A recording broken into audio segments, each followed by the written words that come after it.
Big boss വീട്ടിൽ രാവിലെ തന്നെ ജിൻഡോ ഒരു ബോംബ് പൊട്ടിച്ചിരുന്നു. ഇവിടെ ലെറ്റർ എഴുതി വെക്കുന്ന പരിപാടിയുണ്ട് എന്ന് പറഞ്ഞുകൊണ്ട് ബാത്റൂമിലെ ബക്കറ്റിന്റെ അടിയിൽ ടിഷ്യൂ പേപ്പറിൽ നെയിൽ പോളിഷ് കൊണ്ടോ എന്തെങ്കിലും കൊണ്ടോ എഴുതിയിട്ട് അവിടെ കൊണ്ടുവന്ന് വെച്ച് കഴിഞ്ഞാൽ ആരെങ്കിലും അറിയുമോ? വേണ്ടവർക്ക് എടുത്ത് വായിച്ചുകൂടെ എന്നാണ് ജിൻഡോ ചോദിച്ചത്. ഞാൻ അങ്ങനെ കണ്ടിട്ടുണ്ട്, റസ്മിൻ അങ്ങനെ ചെയ്തിട്ടുണ്ട്. റസ്മിൻ ഇവിടെ ലെറ്റർ എഴുതുന്ന ശീലമുണ്ട്. എഴുതി എന്ന് പറയുന്ന കാര്യമെന്ന് പറയുന്നത് അവിടെ അർജുനും ശ്രീധുവിനും ലെറ്റർ എഴുതി, അതുപോലെ തന്നെ ഗബ്രിക്കും ജാസ്മിനും ലെറ്റർ എഴുതി എന്നൊക്കെയാണ് അവിടെ പറഞ്ഞിരുന്നത്. അർജുനും ശ്രീധുവും തമ്മിലുള്ള കോംബോ പുറത്ത് നല്ല രീതിയിൽ ഓടിക്കൊണ്ടിരിക്കുകയാണ് എന്ന് പറഞ്ഞു.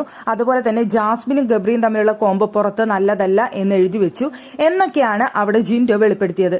എല്ലാവരും ഇത് കേട്ടുകൊണ്ടിരിക്കുന്നുണ്ടായിരുന്നു. അപ്പൊ അഭിഷേക് പറയുന്നുണ്ടായിരുന്നു, അത് ശരിയാണ്, ഇത്രയൊക്കെ അവർക്കെതിരെ പറഞ്ഞിട്ടും അവിടെ അർജുനും ശ്രീധുവും ഒന്നും എതിർത്ത് സംസാരിച്ചില്ല. അതെന്താണ് അവര് എതിർത്ത് സംസാരിക്കാതിരുന്നത് എന്ന് അഭിഷേക് ചോദിക്കുന്നുണ്ടായിരുന്നു.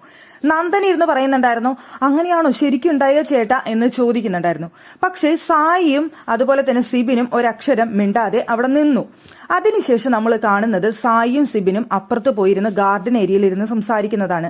സിബിൻ സായിയുടെ അടുത്ത് പറയുന്നുണ്ട്, ജിൻഡോക്ക് ഇവിടെ എന്തും പറയാം, ജിൻഡോ അവിടെ പല കളികൾ കളിക്കും, ഇത് റസ്മിനിട്ടുള്ള തലക്കിട്ടുള്ള ഒരു ഏറാണ് എറിഞ്ഞിട്ടുള്ളത്, നമ്മളത് ഒരിക്കലും ഏറ്റുപിടിക്കരുത്, അയാൾ എന്ത് തോന്നിവാസം പറഞ്ഞാലും ഇവിടെ ഒരു പ്രശ്നമുള്ള കാര്യമല്ല, പക്ഷെ നമ്മൾ ഇങ്ങനെയുള്ള വിഷയങ്ങൾ നമ്മൾ ഒരിക്കലും ഏറ്റുപിടിക്കരുത് എന്ന് സായിയുടെ അടുത്ത് സിബിൻ പറയുന്നുണ്ട്.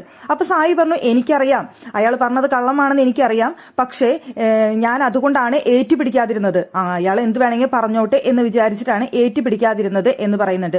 അപ്പൊ സിബിൻ പറഞ്ഞു, ഇത് അങ്ങേരുടെ ഒരു ഗെയിമാണ്, അവിടെ റസ്മിന്റെ തലക്കിട്ടുള്ള നല്ലൊരു അടിയാണ് കിട്ടിയിട്ടുള്ളത്, അയാൾ റസ്മിനെതിരെ എന്ത് കളി വേണമെങ്കിൽ കളിച്ചോട്ടെ, കുഴപ്പമില്ല, പക്ഷെ അയാൾ ഇവിടെ പറയുന്ന കാര്യങ്ങൾ നമ്മൾ ഒരിക്കലും ഏറ്റുപിടിക്കരുത്, അയാൾ അയാളുടേതായ രീതിയിൽ കളിച്ചോട്ടെ, നമുക്കൊരു കളിപ്പാവ് പോലെ അല്ലെങ്കിൽ കളിപ്പാട്ടം പോലെ അയാളുടെ ഒപ്പം ജസ്റ്റ് ഒന്ന് നിൽക്കുന്ന പോലെ നിൽക്കാം എന്നല്ലാതെ അങ്ങേര് പറയുന്ന കാര്യങ്ങൾ നമ്മൾ ഏറ്റിപ്പിടിച്ചുകൊണ്ട് കളിക്കരുത് എന്ന് സിബിൻ അവിടെ പറയുന്നുണ്ടായിരുന്നു. അതുപോലെ തന്നെ പിന്നെ അർജുനെ പൂട്ടാനായിട്ട് ആരെയാണ് ഉപയോഗിക്കേണ്ടത് എന്ന് ചോദിക്കുന്നുണ്ട്. ശ്രീരേഖേച്ചി ആരെയാണ് ഉന്നം വെച്ചിട്ടുള്ളത് നെക്സ്റ്റ്, അത് അപ്സരേനാണെന്നാണ് അവർ പറയുന്നുണ്ടായിരുന്നത്. ഒക്കെ അവർ സംസാരിക്കുന്നുണ്ടായിരുന്നു.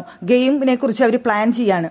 അപ്പൊ എന്തായാലും ജിൻഡോ പറഞ്ഞത് പച്ചക്കള്ളമാണെന്ന് സിബിനെയാണെന്നുണ്ടെങ്കിലും അവർക്കാണെന്നുണ്ടെങ്കിലും മനസ്സിലായിട്ടുണ്ട് എന്നാണ് പറയുന്നത്.